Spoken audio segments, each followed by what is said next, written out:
Hi, I'm going to make banana nut bread. Now that's one of the most easiest recipes in the Treasury, and it's a firm favourite here at Chez Isabella. We make it probably once a week. Now first thing you've got to do is preheat your oven to gas mark 350 degrees Fahrenheit or gas mark 4, and getting your loaf tin, make sure it's nicely buttered. Next up comes the creaming of the butter and the sugar.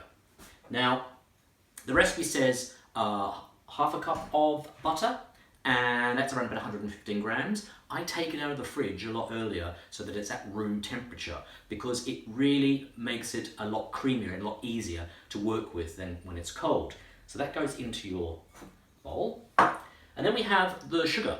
Again, the recipe says 1 cup of sugar, which is around about 200 grams, but I always put in around about 150 grams. Right now it's time to blend the butter and the sugar together.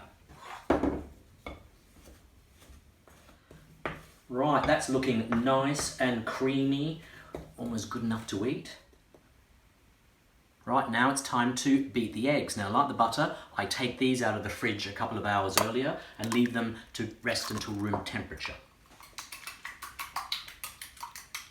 This reminds me of something.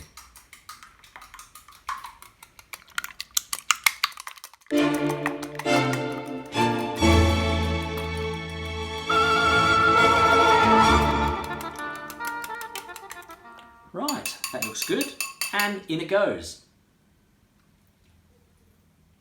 Now we blend it together, fold it together gently. Okay, that's looking very nice now, nice and smooth. Okay, now eggshells. I haven't got rid of my eggshells, I keep them. I wash them out, and then I put them in a jar, just here, crush them all up, and it's great for the garden, and around plants to ward off snails. Okay, next is the flour.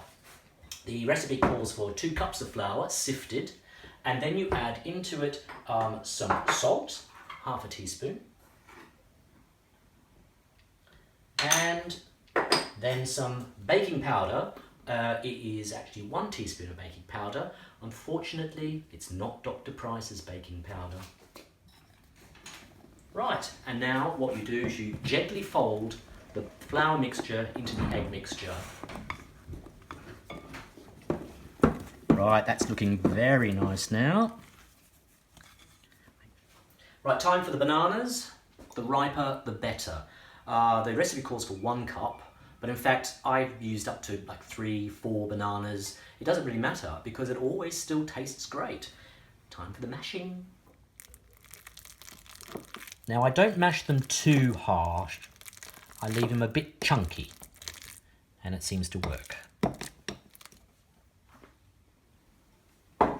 And don't forget to add some walnuts, half a cup of walnuts, which is around about 40 grams.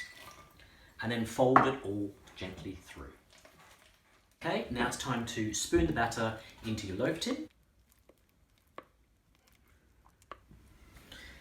Right, into the oven for 1 hour, which gives me time to lick the bowl.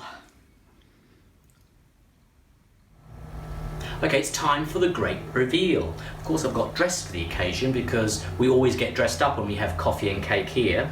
Now let's see how it looks. Now, we always make a slice, we always do slices of this and toast them up with a little bit of butter. And this is how it looks. Ooh, very nice. Just like the Great British Bake Off. Now, if you'd like to know more about this recipe, then just go to vincentpricelegacy.uk. Bye.